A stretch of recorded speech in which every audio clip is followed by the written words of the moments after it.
নিজে কানা পথ দেখে না, মাওলানা অপরকে দেখাইতে চাই রে, অপরকে দেখাইতে চায়।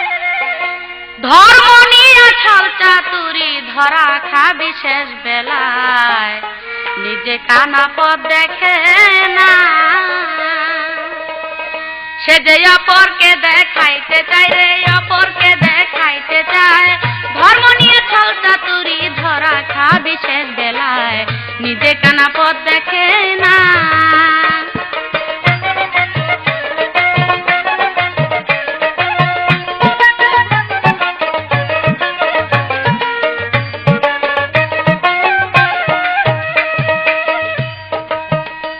মাকড়া জানে না দের জবর পে,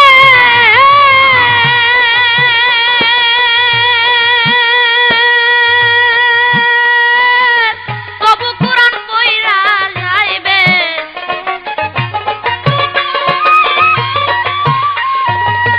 মাওলানা তবু কুরআন পইরা যাইবে, অপরকে পড়তে দেয় আদেশ, অপরকে পড়তে দেয় আদেশ, দেখা দেখি পাল লাগায়, নিজে কানা পথ দেখে না। সে যে অপরকে দেখাইতে যাই রে, অপরকে দেখাইতে যায়। ধর্ম নিয়ে ছল চাতুরি ধরা খাবি শেষ বেলায়, নিজে কানা পথ দেখে না।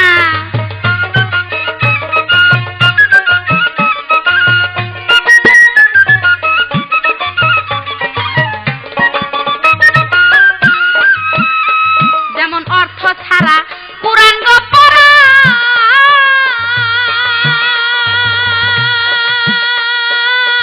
অনুমানে দুই ছোট নারা। অর্থ ছাড়া কুরআন পড়া, যেমন অনুমানে দুই ছোট নারা। খাটবি ভূতের বেগার জনম ভরা, ভূতের বেগার জনম ভরা। ভুলা কানাই পথ দেখায়, নিজে কানা পথ দেখে না। সে যে অপরকে দেখাইতে যাই রে, অপরকে দেখাইতে যায়। ধর্ম নিয়ে ছল চাতুরি ধরা খাবি শেষ বেলায়।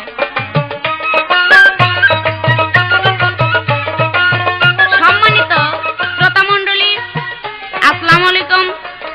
আজকে আমার প্রতিপক্ষ শিল্পী বাংলাদেশের বিশিষ্ট গায়ক আব্দুর রশিদ সরকার এবং আমি মমতাজ বেগম, শরীয়ত এবং মারিফতের পালা।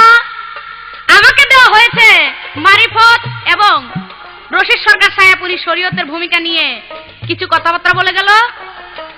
সে প্রথমবারই দাঁড়িয়ে একটা গান গাইলেন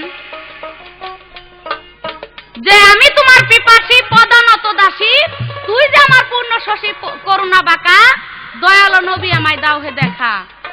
এখানে আমার কিছু কথা বাইজা গেল। দয়াল নবী দেখা দিবে কি করে? কারণ শরীয়তের যে কথা, শরীয়তের আইন মোতাবেক যে কথা, সেটা হলো দয়াল নবী মারা গেছেন, উনি জিন্দা নেই। আর মারিফতে বলে যে হায়াতুল মুরসালিন নবী, উনি হায়াতে জিন্দা আছেন। তাহলে উনি কিভাবে এই গানটা গাইলেন? প্রথমে উনার গানটা ভুল হয়ে গেছে, প্রথমে উনার এই গানটাই কোনো মূল্য নাই। হ্যাঁ, আরে ভাই রে, যদি সেই দয়াল নবীকে আসলে আপনি দেখতে চান, তাহলে আমার মারিফতে চলে আসেন। ওই শরীয়তের রাজ্য থেকে এই দয়াল নবীকে দেখা হয়তো সম্ভব হবে না। নিজে কানা পথ দেখে না, সে যে অপরকে দেখাইতে যায় রে।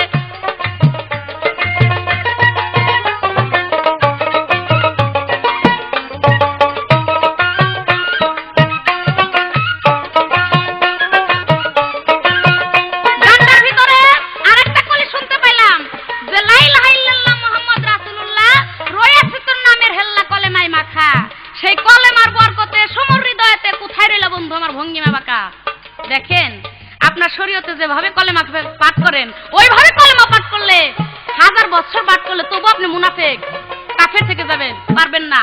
কিন্তু যদি সেই কলেমাকে আসলে পাঠ করতে হয়, তাহলে কি করতে হবে? যেমন আয়াত আছে, মান কালা লা ইলাহা ইল্লাল্লাহ মুহাম্মদ রাসূলুল্লাহ মারাতিন ফি তাওকি ফাহুয়া দাখিল জান্নাতে বিলা হিসাব। অর্থাৎ কলেমা তয়্যবকে যদি তাহকিক করিয়া জীবনে একবার পাঠ করো, সে নিশ্চয়ই বিচারে বেহেশতবাসী। তবে তাহকিক করিয়া পাঠ করতে হবে, সেটা আমার মারিফতের রাজ্যে গিয়া। ওরে মমতাজ কয় বিধির বিধান,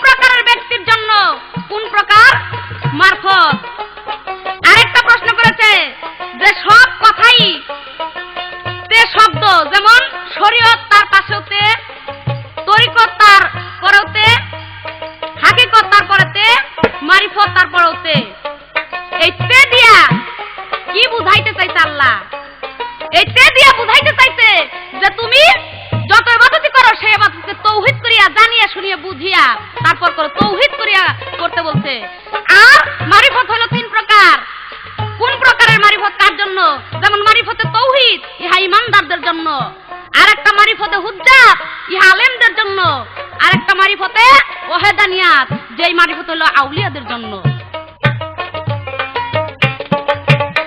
ওরে মমতাজ কয় বিধির বিধান লৌহ মাহফুজের পর কুরআন, মমতাজ কয় বিধির গো বিধান। এখন ওনার কাছে আমার প্রশ্ন, এই শরীয়তটা যখন নাকি আল্লাহ কিছুই সৃষ্টি করেছিল না, তখন একটা পেয়ালার ভিতরে এই শরীয়তটা ছিল।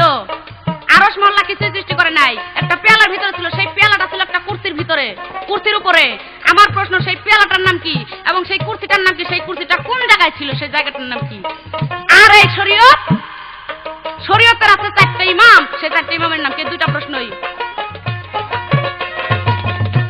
ওরে মমতাজ কয় বিধির বিধান লৌহ মাহফুজের পর কুরআন। এবার পয়রা দেখো মাওলাজির শান, পয়রা দেখো মাওলাজির শান। ভর্তি কত নিগুণ মিলায়, নিজে কানা পথ দেখে না, সে যে অপরকে দেখাইতে যায় রে, অপরকে দেখাইতে যায়। ধর্ম নিয়ে চলতা তুরি ধরা খাবি শেষ বেলায়, নিজে কানা পথ দেখে না, সে যে অপরকে দেখাইতে যায় রে, অপরকে দেখাইতে যায়। ধর্ম নিয়ে চলতা তুরি ধরা খাবি শেষ বেলায়, নিজে কানা পথ দেখ